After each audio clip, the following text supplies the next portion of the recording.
이 이야기를 우리 성도님들과 함께 과연 언제 한번 나눠볼 수 있을까 참 고민이 많았던 이야기가 하나 있습니다.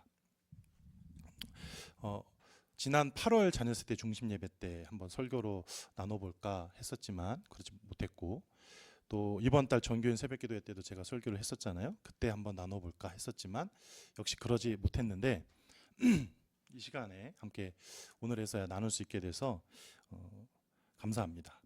어떤 이야기냐 하면 바로 관계에 관한 이야기입니다. 우리 한 달 넘게 거의 2달 가까이 목사님께서도 관계에 대해서 굉장히 조명을 하셨고 거기에 대해서 강조를 하셨는데 그 관계에 대한 이야기고요. 그리고 한 가지 더 나누게 된데 그 관계와 더불어서 내가 속한 곳, 나의 소속 의식이 내가 어떤 존재인지를 어떻게 규정하는가에 대해서 한번 나누고자 합니다. 먼저 관계에 대한 이야기입니다. 우선 한 가지 질문을 드리면서 시작을 하겠습니다. 이렇게 어렵지 않습니다. 듣고 그대로 느껴지는 그대로 한번 그 감정이 무엇인지 굳이 겉으로 드러내시지 않아도 좋고요. 속으로 한번 생각해 보시면 좋겠습니다. 질문은 무엇이냐면 이것입니다. 내가 바라는 이상적인 집의 모습은 무엇인가 하는 거죠. 내가 원하는, 내가 바라는 집의 모습. 물론 이거 오해하시면 안 돼요. 내가 살고 싶은 집, 어떤 브랜드의 아파트 몇 층, 몇 평 이 이야기를 드리는 게 아니고요. 내 집 하면 딱 떠오르는 그 이상적인 느낌이라는 게 있잖아요. 그게 무엇인가 한번 생각해 보시자는 거예요. 아마도 여기 있는 모든 분들이 이렇게 생각하지 않으셨을까라는 예상이 됩니다. 어떤 거냐면 집은 밖에서 느꼈던 모든 그 긴장을 풀어버리고, 그렇죠? 마음 편히 쉬는 나만의 공간이라고 말이죠. 여러분 동의하시나요? 네. 근데 만약에 아니라면 그분은 어떤 분이냐? 대한민국의 평범한 사람이 아니에요. 왜냐하면 이 질문을 던졌을 때 우리나라의 60%에 가까운 사람들이 똑같이 집은 밖에서 느꼈던 모든 긴장을 풀고 마음 편히 쉬는 나만의 공간이라고 답을 했기 때문에 그렇습니다. 그러니까 나는 아니다 그러면 나는 40%에 나머지 40%에 해당하는 사람인 거죠. 맞습니다. 집은 그런 곳이에요. 밖에서 말 그대로 생존을 위해서 전투적으로 살다가 드디어 나만의 안식처, 집에 들어왔기 때문에 이곳에서 나는 왕이 돼야 하고, 그렇죠? 나를 거스를 사람이 없어야 돼요. 그러니까 오히려 이런 질문을 받았을 때 그럼 집에서 뭐 하라고? 뭐 한다는 거야? 이런 반문이 들 수밖에 없어요. 그런데 놀랍게도 여러분, 전 세계의 과반수 이상, 정확하게 57%는요 우리랑 똑같이 생각하지 않는다는 거예요. 그들은 집 하면요 편하게 쉰다기보다 가족과 어울리는 곳, 누구하고 얘기하고 관계 맺는 곳, 그렇게 이해한다라는 거죠. 그럼 이 자료는 어디서 제가 보고 말씀을 드리느냐? 글로벌 가구 기업 이케아에서 지금 한 10년 동안 그 질문을 계속 이어왔거든요. 2023년, 그러니까 올해는 이제 연말에 질문을 할 거고 그 결과를 내년에 알려줄 텐데 2023년 라이프 앳 홈이라는 잡지를 통해서 우리에게 이제 그 결과를 이야기해 준 것입니다. 38개국 3만 7천 명을 대상으로 조사를 했고요. 이 중에서 대한민국도 포함되어 있고 약 1,000명 정도가 질의응답을 했습니다. 그렇다면 조금 더 이 보고서의 내용을 나눠보도록 하죠. 이렇게 우리나라 사람들은 대다수 집이라는 공간을 개인적인 안식의 공간으로 인식을 하고 있는데, 그렇다면 여러분 한번 여쭤볼게요. 집 안에서의 생활에 대해서 여러분 지금 다 만족하고 계세요? 얼마나 만족하고 계세요? 놀랍게도 매우 만족한다라고 대답한 분이 12%, 그러니까 1,000명 중에 120명 정도. 약간 만족한다까지 포함해야 43%. 근데 놀랍게도 이 38개국 가운데 꼴찌라고 합니다. 우리나라가. 약간 만족까지 포함했을 때 50% 과반을 넘기지 못한 나라가 우리나라가 유일해요. 물론 어떤 사람은 이게 너무너무 아이러니하다고 생각할 수 있어요. 하지만 한번 생각해 보세요. 그럴 수밖에 없잖아요. 왜냐하면 집에서는 아무에게도 간섭받지 않고 쉬고 싶은데 집에 오면 쌓여있는 집안일 해야 하고 가족들 돌봐야 하고 이렇게 하기 싫어도 해야 하는 일 투성이이기 때문에 우리는 집에 오면 그 내가 바라는 안식을 온전히 느끼지 못하는 거죠. 그래서 집에서의 생활이 만족스러울 수가 없습니다. 다시 말씀드리지만 우리가 생각하는 집은 오롯이 쉬는 공간이에요. 그렇죠? 그래서 누굴 초대해서 음식을 대접하거나 집을 깨끗이 치우고 예쁘게 꾸민다거나 하는 일은 너무너무 우리에겐 드문 일인 거예요. 그냥 두 다리 쫙 펴고 편하게 마음 편하게 잠만 자면 됐지 뭐 이런 느낌이잖아요. 이케아가 우리나라에 들어와서 크게 성공하지 못한 이유이기도 하죠. 이런 부분이. 대신 우리나라에는 뭐가 성행할까요? 대행업이 지금 성행합니다. 배달 대행, 청소 대행, 자녀들 등하원, 등하교 대행, 심지어 부모님을 병원에 모시고 가는 병원 동행, 또 쓰레기를 버리는 것까지 있더라고요. 대신 버려주세요 이렇게 하더라고요. 왜 그런 걸까? 우리는 이런 것들을 이제는 단순한 일로 치부하기 때문에 그렇습니다. 그냥 일이에요. 일. 특히 어쩔 수 없이 해야 하는 일. 그리고 빨리 해치워버리고 싶은 그 정도의 일. 여기서 성취감이나 만족은 찾아보기가 어렵죠. 그렇다고 누가 칭찬을 해주거나 돈을 주나요? 그렇지도 않아요. 보상이 없어요. 밖에서는 누가 시키는 일만 잘해도 돈을 따박따박 받는데 집에서는 그런 일이 없어요. 우리가 시 외곽의 넓은 마당 2층의 대저택보다 오밀조밀한 이 아파트를 선호하는 이유도 비슷하지 않을까요? 그런 집 보면 너무 좋죠. 한 번쯤 살아보고 싶어요. 그러나 둘 중에 하나 고르라고 하면 대부분 여기 계신 분들은 모든 편의시설이 이렇게 가까이 모여 있고 관리하기 쉬운 아파트를 더 선호합니다. 아멘요?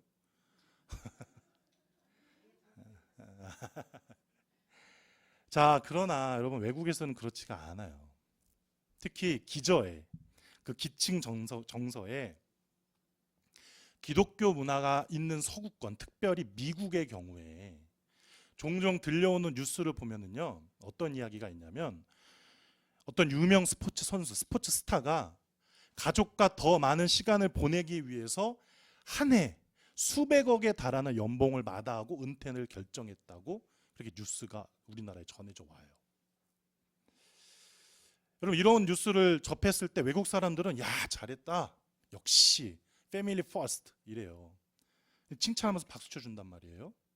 그런데 우리나라 사람들은 반응이 어떨까요? 여러분 반응 어떻게 하시겠어요? 아니 그렇게 큰 돈을 그렇게 포기할 수가 있어? 그렇죠? 여기에 이제 하나 좀 더 가신 분들은 나 같으면 그 돈 벌어서 내 아들, 내 딸에게 주는 게 더 좋은 거 아니야? 그게 더 아빠로서 잘하는 거, 엄마로서 잘하는 일 아니야? 이렇게 생각한단 말이에요. 이를 방증하는 더 많은 조사가 그 라이프 앳 홈이라는 자료에 쭉 있어요. 다만 시간 관계상 다 다룰 수는 없고요. 중요한 것은 왜 이런 상이한 결과가 나타났느냐 하는 거죠. 특별히 한중일 동양권은 조사에서 비슷한 답을 했어요. 그중에 우리나라 꼴찌. 왜 그런 걸까? 한번 생각해 보겠습니다. 저는 이 질문을 가지고 거의 한 달을 고민했던 것 같아요. 왜 그럴까? 도대체 왜 그런 걸까? 우리는 왜 그러고 사는 걸까? 그리고 마침내 이른 결론이 바로 관계에 관한 인식 차이 때문이라는 것으로 제가 좀 결론을 내렸습니다. 이게 무슨 이야기냐? 우리나라를 비롯한 일본, 중국은요, 예로부터 관계 중심의 사회였어요. 즉, 내가 사는 삶에서 타인과의 관계적인 그 맥락이 굉장히 중요한 어떤 기준, 지표, 잣대로 작용한 거죠. 보세요. 한국 사람들은 내가 누구와 있느냐에 따라서 내가 좋아하는 게 바뀌어요. 예를 들면 친구와 같이 커피숍에 갔어요. 또는 음식점에 갔어요. 그럼 어떻게 여러분 반응하세요? 대뜸 친구한테 야, 너 뭐 마실 거야? 그렇죠? 너 뭐 먹을래? 이렇게 물어본단 말이에요. 그리고 내 친구가 뭘 먹느냐에 따라서 내가 먹을 게 바뀌어요. 아이스 아메리카노가 먹고 싶다가도 오늘은 뭐 아이스 바닐라 라떼를 먹겠다 이런 식으로. 제가 가끔 이제 보통 저녁이나 뭐 이렇게 밥을 사 먹게 되면 중국집에서 이제 짜장면을 시켜요. 그럼 아내가 저한테 묻는단 말이죠. 뭐라고 묻냐면 짜장면 중국집에 시킬 건데 당신 뭐 먹을 거야? 그러면 가만히 좀 생각하다가 글쎄 난 짬뽕? 그러면 아내가 하는 말이 난 짜장면 먹어야지. 이따가 한 입만 줘. 꼭 그래요. 보통 그런 식이에요. 그럼 내가 좋아하는 게 없어서 그러는 걸까요? 아니에요. 사회적 맥락에 따라서 내가 좋아하는 것을 다양하게 준비해 놓은 것 뿐이에요, 우리는. 그러나 일관성을 중요하게 여기는 서양 사람들 눈에는 그게 굉장히 이상하게 보이는 거죠. 여기서 심화된 것이, 더 심하게 간 것이 일본의 전체주의, 집단주의 이런 것이고, 중국에서는 관시라고 하죠. 관시. 관계를 매우 중요하게 여긴다는 거예요.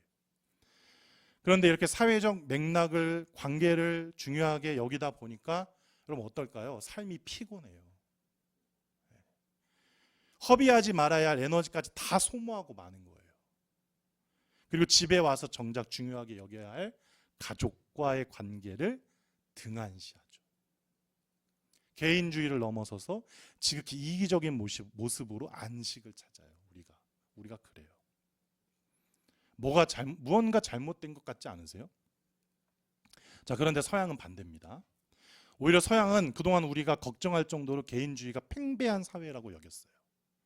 그런데 알고 보면 그들이 속한 가정, 특별히 교회 공동체 같은 곳에서는 지극히 관계를 굉장히 중요하게 여겨요. 크리스마스를 배경으로 한 영화들만 봐도 알아요. 우리는 크리스마스 하면 집에 아무도 없잖아요. 친구랑 나가 놀아야 되고 연인과 시간 보내야 되고. 근데 서양에서는 온 가족이 모여서 함께 저녁을 먹고 둘러앉아서 선물을 열어보고, 혹은 떠나더라도 온 가족이 같이 여행을 떠나요. 그런 분위기가 일반적이에요.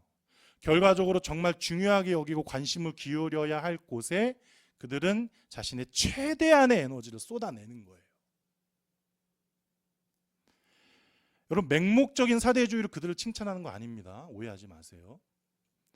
알고 보면 그들 그 기층 정서에 오랫동안 기독교 신앙이 자리 잡고 있었기 때문에 그런 문화가 자연스럽게 형성되었다라고 말씀을 드리고 싶은 거예요. 보세요. 서양에서 개인주의가 발달한 데에는요, 분명히 여러 가지 요인이 있지만 그 중에서도 기독교 신앙이 매우 중요한 역할을 했어요. 특별히 서양의 개인주의는 종교개혁과 같은 역사적인 사건을 통해서 기독교 신앙과 깊은 연관을 맺으며 발전해 왔죠. 몇 가지를 살펴보면, 우선 인간 개개인의 영혼과 구원에 대한 관점에서 성경은 우리에게 뭐라고 말씀하세요? 나 대신, 나의 구원을 대신할 분은 예수님 한 분밖에 안 계시죠. 내 부모가 내 구원에 대해서 관여할 수 없어요. 나를 사랑하는 친구가 나의 구원에 대해서 관여할 수 없어요. 우리 각자가 하나님 앞에서 독립적인 존재라는 것을 분명하게 말씀한단 말이죠. 우리는 개인적으로 하나님과 관계를 맺고요, 그분께서 주시는 구원에 참여할 수 있어요. 대표적으로 예수님께서 하신 말씀, 나를 따르라는 것은, 그 부르심은 개인적으로 응답해야 할 소명이고 사명인 거죠. 누가 대신해 줄 수 없어요.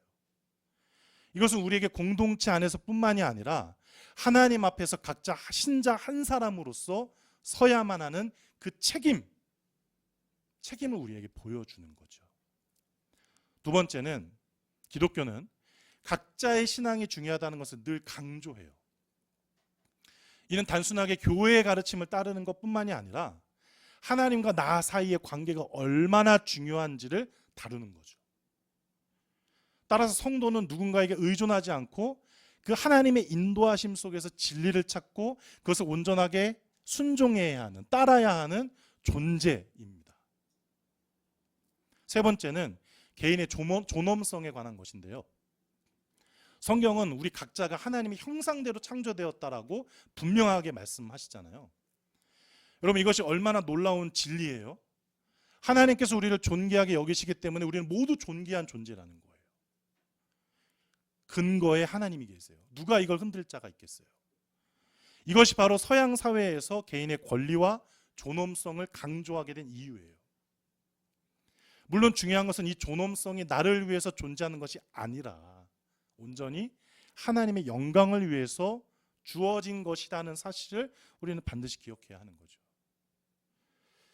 이런 관점에서 보면 기독교 문화 속 서양 사람들이 왜 그렇게 지극히 개인주의적인 것 같아 보이는지 알 수 없지만, 사실 그 속내에는 정말 알고 보면 가장 소중하게 여겨야 할 자신의 가족과의 관계 속에서, 나아가 교회 공동체, 지역사회 안에서 왜 그렇게 자신을 희생하고 헌신하는지 그 이유를 잘 알 수 있는 것입니다.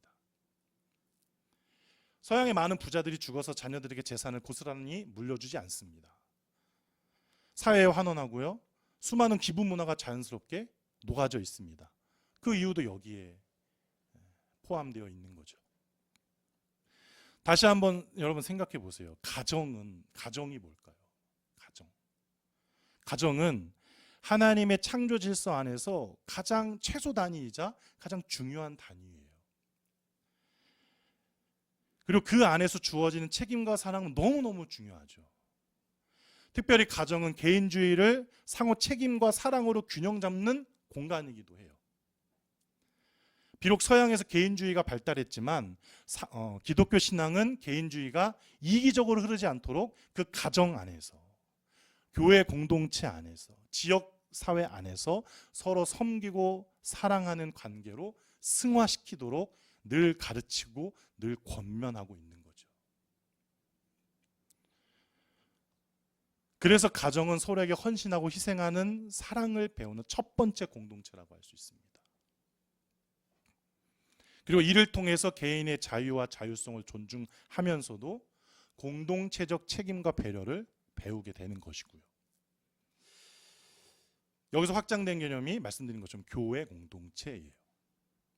교회 공동체는 단순하게 신앙을 공유하는 모임이 아니에요, 여러분. 우리 성도들이 하나님의 가족으로서 서로 사랑하고 섬기면서 함께 성장하는 거룩한 가족 공동체라고 해야죠. 그래서 가정이 하나님께서 세우신 작은 공동체라면 교회는 조금 더 큰 영적 가족으로서 우리 모두가 속해야 할 아주 중요한 장소입니다. 여기서 우리 자녀들이 생산되어야 하고요. 좀 말이 그런가요? 아무튼, 그리고 여기서 우리 자녀들이 길러지고 양육되고 성장할 수 있어야 합니다. 그래서 그렇게 하나님 나라가 확장을 이루어가는 거예요. 그리고 우리 참빛 공동체의 사명이 바로 이것입니다. 그러니까 한번 생각해 보세요, 여러분. 나는 그동안 어떤 관계를 소중하게 여겼는가 말이죠. 정작 소중하게 여겨야 할 하나님과의 관계, 내 가족과의 관계, 신앙 공동체 안에서의 관계는 소홀하게 여기면서 사회적 맥락 속에서 주어지는 다른 사람들과의 관계에 우리는 그동안 너무너무 몰두한 것 아니었을까요? 나로 인해서 가정의 불화가 있다면, 나로 인해서 교회 공동체의 불화가 있다면 필시 그것은 하나님과의 잘못된 관계에서부터 비롯된 것입니다. 그것을 깨닫고 그 근본적인 원인을 바로 잡아야 내 가족, 내 교회 공동체 가운데에서의 가족, 지역사회 안에서의 나의 관계, 그런 사람들과의 관계, 이런 게 다 올바르게 회복되고 온전하게 갈 수 있게 되는 거죠. 네, 요게 그동안 한 달 계속 고민하면서 여러분과 나누고 싶었던 관계에 관한 이야기고요. 제 대학교 학부 때 전공이 사회학이에요. 그래서 이런 걸 이렇게 정리하는 거를 즐겨 했고 또 했기 때문에 이런 차원에서 한번 말씀드려보고 싶었어요. 이어서 우리가 나눌 주제는 바로 내가 속한 곳. 지금 내가 가지고 있는 나의 소속 의식, 소속감에 관한 것입니다. 이것이 내가 어떤 존재인지, 내가 어떤 사람인지를 여러분 규정짓습니다. 놀랍죠? 여기 계신 많은 분들은 분명 우리 그리스도인들의 시민권은 이 땅에 있는 것이 아니라 하늘에 있고, 그렇기 때문에 영원한 하나님 나라를 소망하며 살아가야 한다는 말씀을 한두 번 혹은 그 이상 들어보셨을 것입니다. 그래서 지금 이 땅에서의 삶이 나그네의 삶임을 잊지 않고, 비록 힘든 일이 있더라도 꾹 참고 기다리자, 이런 이야기, 이런 권면, 이런 교훈 많이 들어보셨을 거예요. 물론 저도 그 말씀에 충분히 동의합니다. 하지만 한편으로는 이제는 그 말씀에 별로 힘이 없는 것 아닌가라는 생각이 들기도 해요. 왜 그럴까? 보세요. 많은 사람들이 외국 이민을 꿈꿉니다. 그래서 이제 지금 제가 가끔 가는 은행 그 창문에 보면은요, 이 땅의 청년들의 꿈이 대한민국에서만 머물지 않도록이라는 그 문구가 이렇게 대문짝만하게 붙어 있어요. 뭐 유학자금 대주겠다, 뭐 이런 거겠죠. 근데 좀 비틀어서 생각해 보면 그 꿈이 이 땅에서만 머물러 있으면 안 되는 걸까요, 여러분?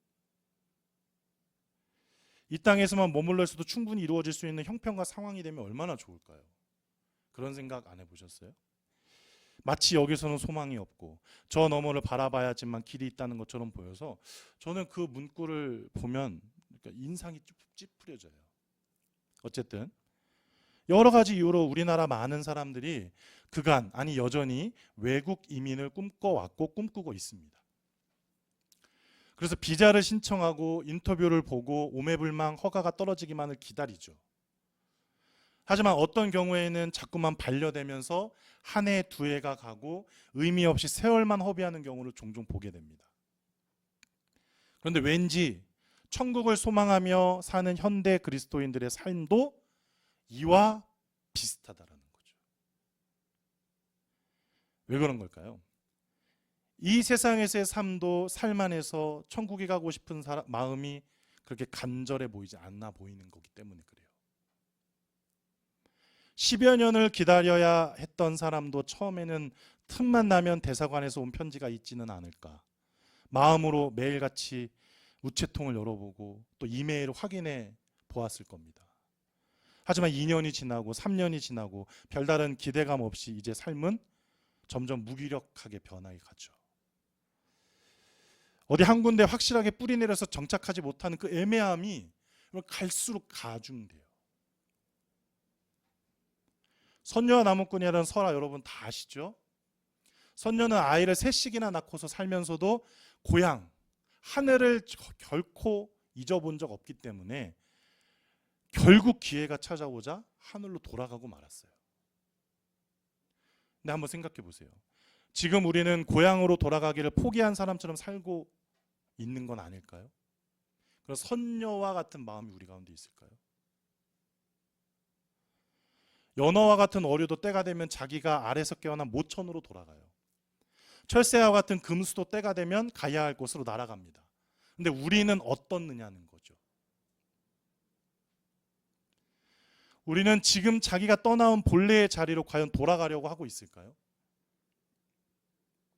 적어도 그 마음만큼은 지키면서 살아가고 있나요? 있다면 어떻게 해야 자기가 떠나온 본래의 자리로 돌아갈 수 있나요? 그것은 바로 보내주신 분이 보냄받은 우리에게 맡겨주신 일을 하는 것입니다.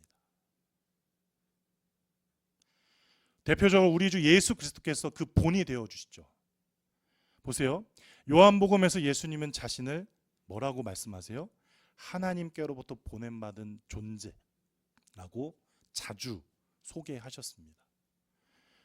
우리 성경이 펴 계신 분들은 한번 36절 37절 한번 보시겠어요? 제가 읽어보겠습니다. 내게는 요한의 증거보다 더 큰 증거가 있으니 아버지께서 내게 주사 이루게 하시는 역사, 곧 내가 하는 그 역사가 아버지께서 나를 보내신 것을 나를 위하여 증언하는 것이요, 또한 나를 보내신 아버지께서 친히 나를 위하여 증언하셨느니라. 너희는 아무 때에도 그 음성을 듣지 못하였고 그 형상을 보지 못하였다. 자기가 어디에서 왔는지 아는 사람은 어디로 가야 할지도 압니다. 그래서 그에게 살아있는 시간은 자기를 보내신 분의 뜻을 수행하는 시간에 해당해요. 예수님은 그것을 오늘 본문 17절에서 내 아버지께서 이제까지 일하시니 나도 일한다 라고 말씀하신 거예요. 그렇습니다. 예수님은 당신을 보내신 분의 뜻을 이루기 위해서 자신을 온전하게 바치셨어요. 그리고 마침내 죽음의 심연이 입을 벌리고 달려드는 그 고통의 시간에 다 이루었다고 말씀하셨던 거죠. 여러분, 그 말씀 속에는요, 하나님이 맡기신 일을 남김없이 수행한 분의 그 홀가분함, 그 자유로움이 배어 있다라는 사실 여러분 아시겠어요? 그러므로 우리도 그 삶의 끝 언저리에서 대부분 삶을 돌아보니 헛살았던 것 같다, 이런 말 하는 사람들 있잖아요. 내가 왜 그렇게 내 사랑하는 가족들 등한시하고 왜 그렇게 돈 벌려고 애를 썼는지, 그냥 돈 조금 벌더라도 내 자식하고 좀 더 시간 보낼 걸, 이런 후회. 내가 조금만 욕심을 내려놨으면 하나님을 위해서, 하나님 나라를 위해서 더 많은 봉사를 할 수 있었을 텐데 왜 이제서야, 이런 후회. 그런 자책을 하지 않으려면 지금 여기에서 우리에게 요구하시는 그 하나님의 뜻이 무엇인지를 우리가 곰곰이 여기 새겨보면서 살아야 하는 것입니다. 그런 의미에서 요한복음의 중요한 특징 중에 하나는요, 오늘 말씀에서 보시는 것처럼 생명에 관한 이야기가 굉장히 많이 등장한다는 것이에요. 특히 영생과 생명을 서로 호환해서 사용하는 경우가 아주 자주 있습니다.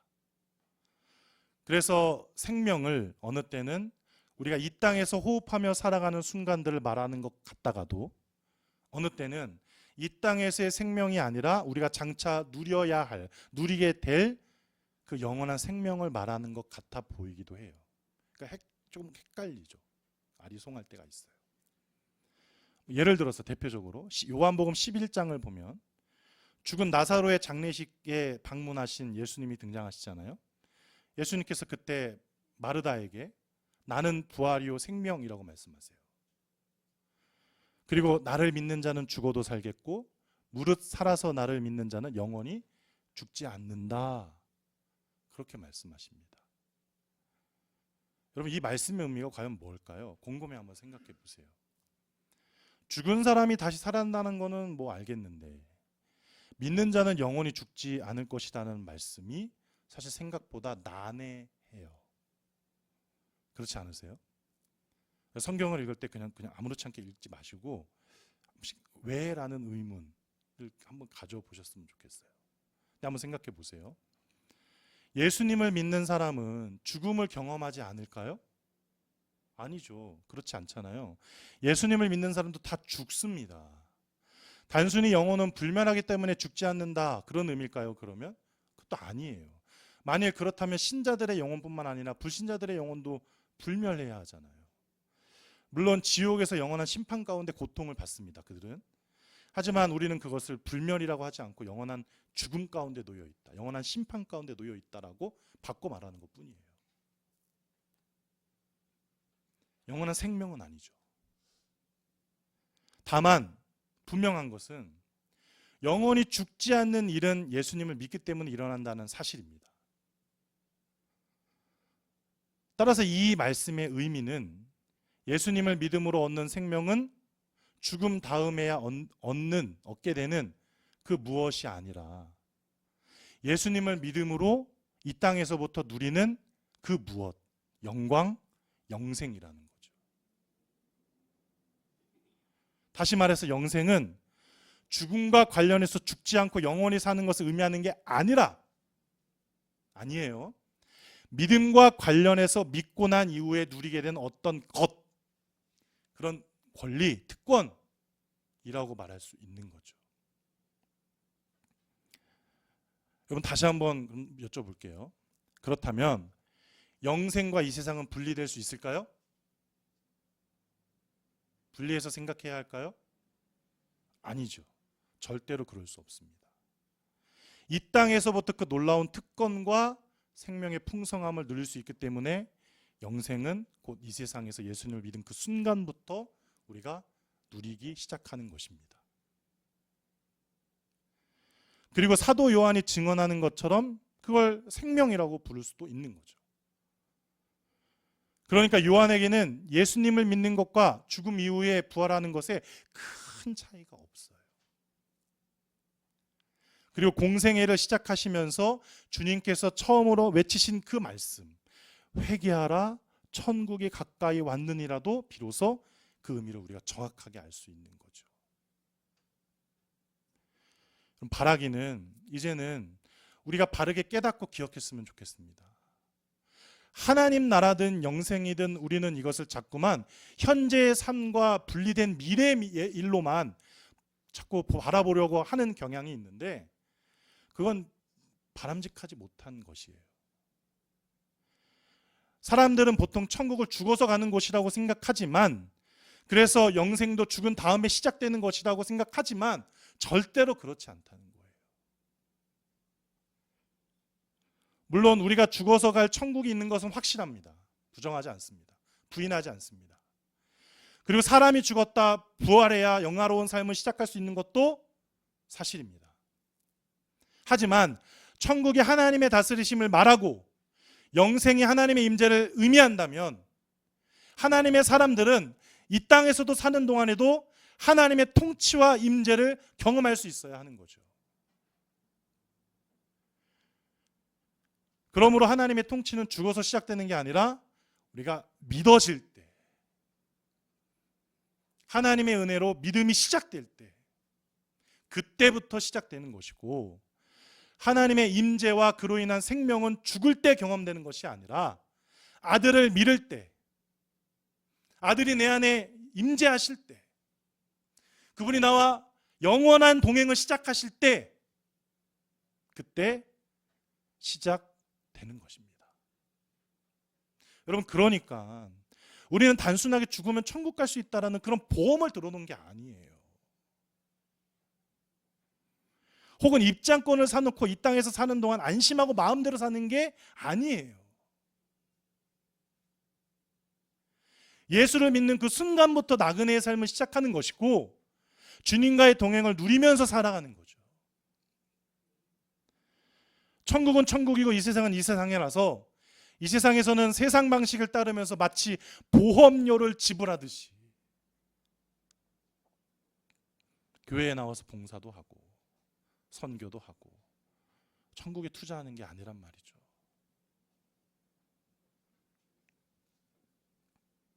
여러분, 기독교의 본질은 사람들을 자유롭게 하는 것입니다.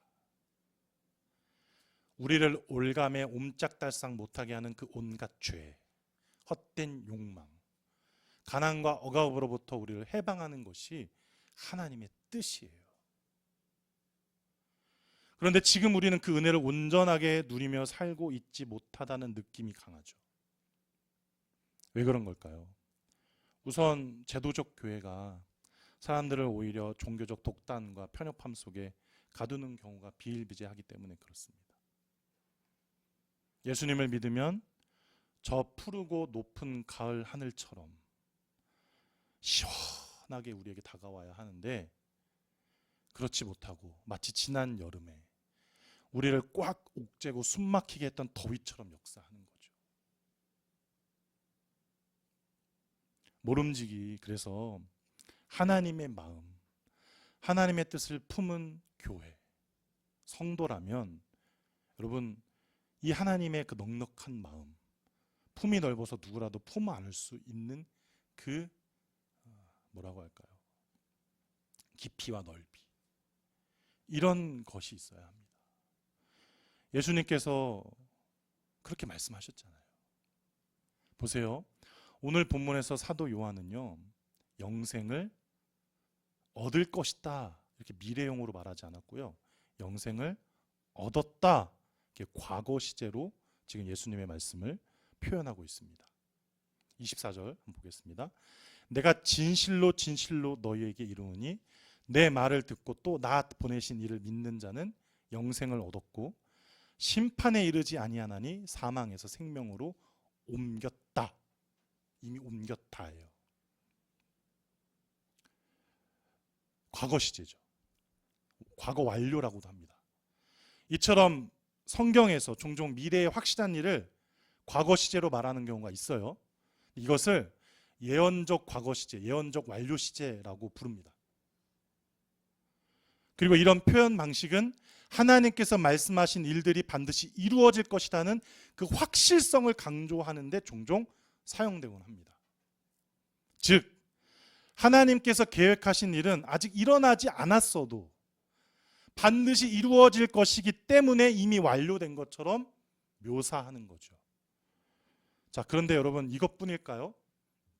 저는 더 중요한 의미가 여기에 포함되어 있다고 생각합니다. 뭘까요? 그것은 영생을, 하나님 나라를 단순하게 미래에 누리게 될 그 무엇이 아니라 지금 그리스도와 동행하며 누리기 시작해야 할 삶으로 이해한다는 거죠. 즉 천국과 영생은 내세적인 것으로 말하지 않고 지금 우리 삶의 방식으로 말해야 하는 것입니다. 영생에 대한 감정적인 흥분,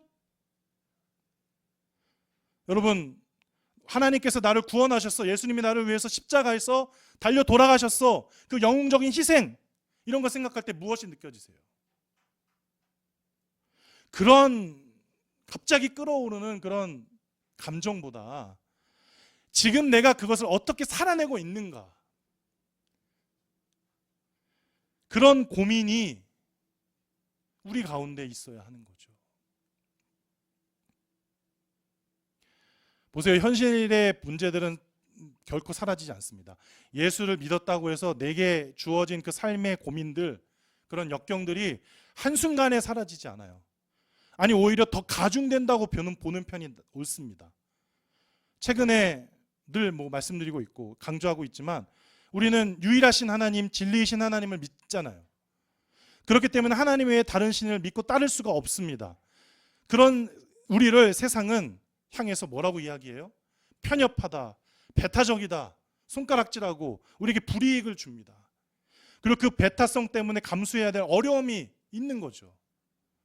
하지만 그 어려움을 우리가 하나님을 믿는 사람이기 때문에, 진리를 가지고 살아가는 사람이기 때문에 그 어려움을 온전하게 감내해낼 때 예수님 우리에게 뭐라고 말씀하세요? 복 있다라고 말씀하시는 거예요.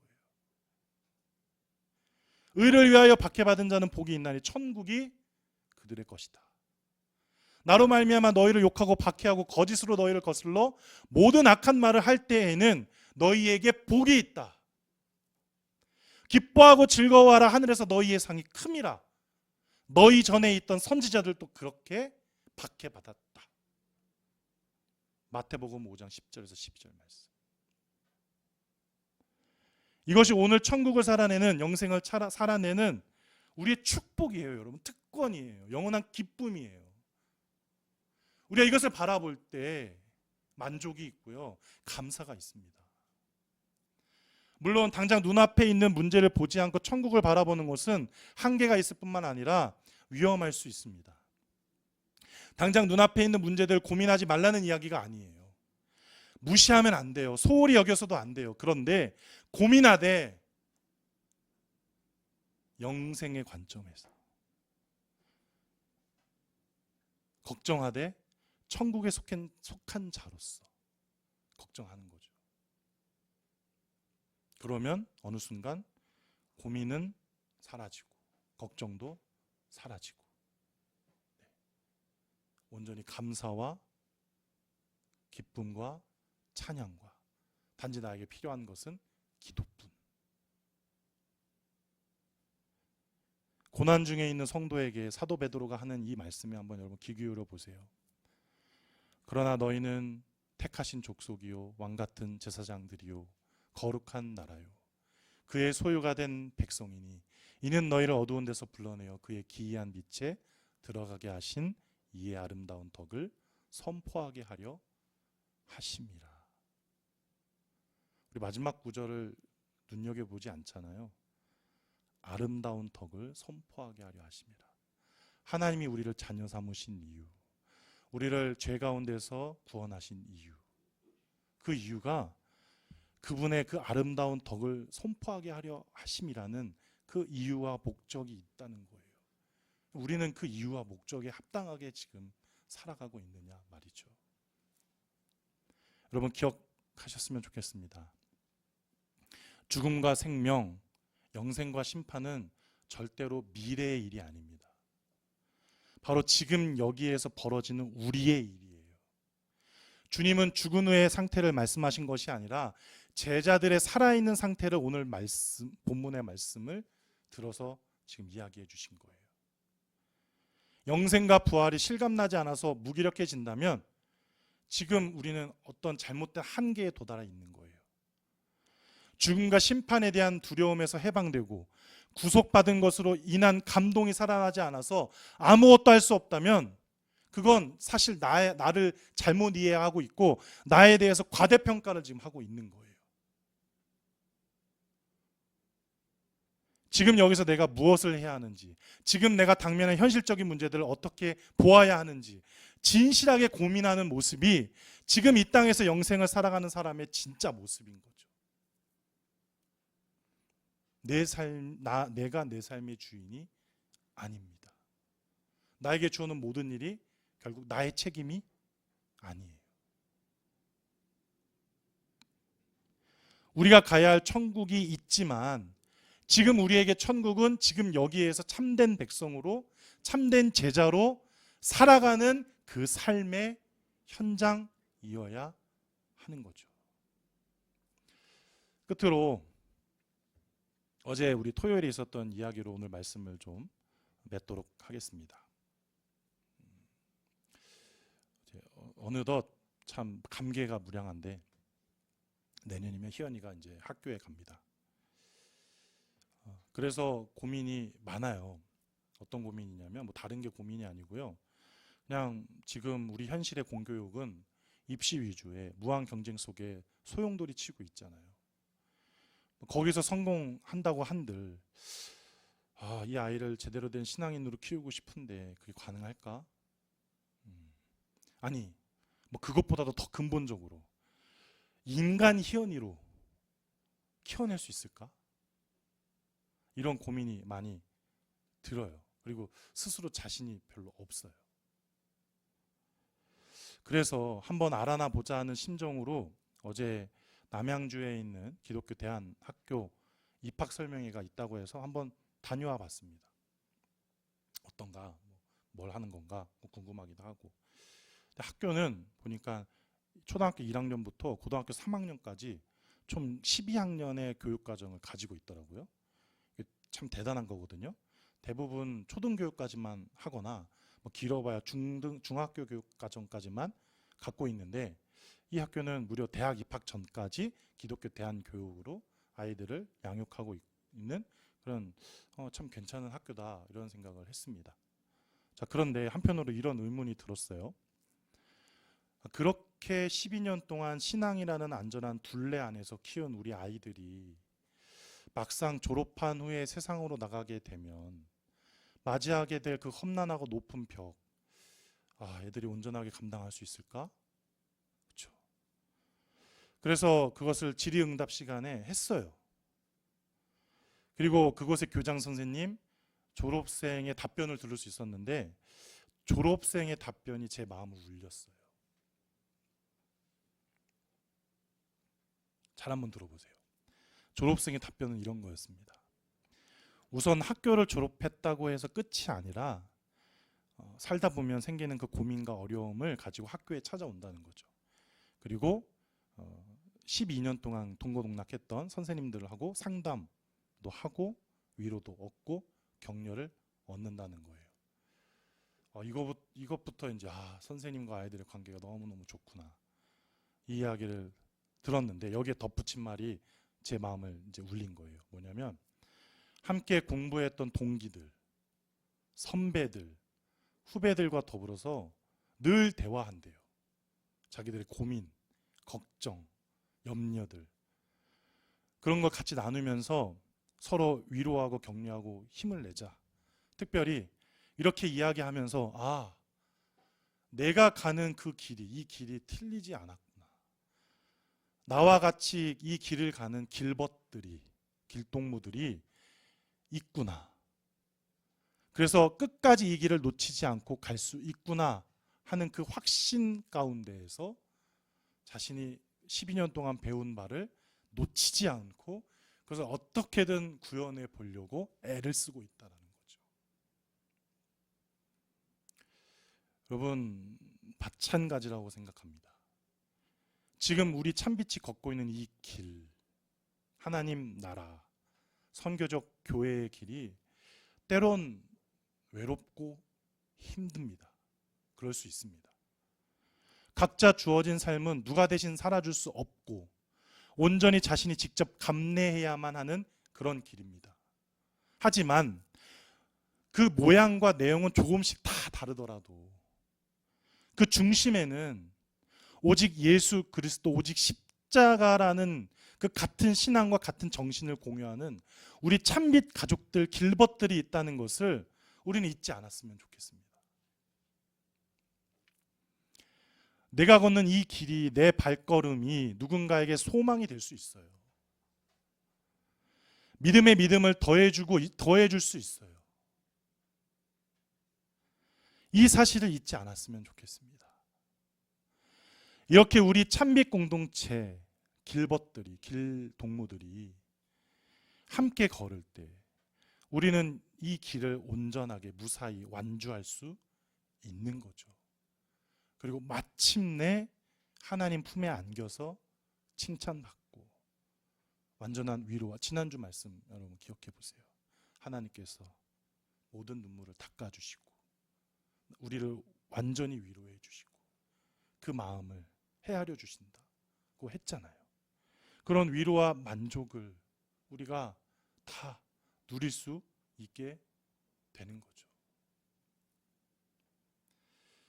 여러분, 그러니까 첫째는 하나님과의 관계, 그리고 나의 혈육 지친들과의 관계, 그리고 하나님께서 특별히 이렇게 맺어주신 우리 교회 공동체, 신앙 공동체 안에서의 관계가 얼마나 중요한지 꼭 기억하셨으면 좋겠고, 그리고 내가 어느 곳에 있든지 무엇을 하든지 나는 하나님 나라에 속한 사람이다.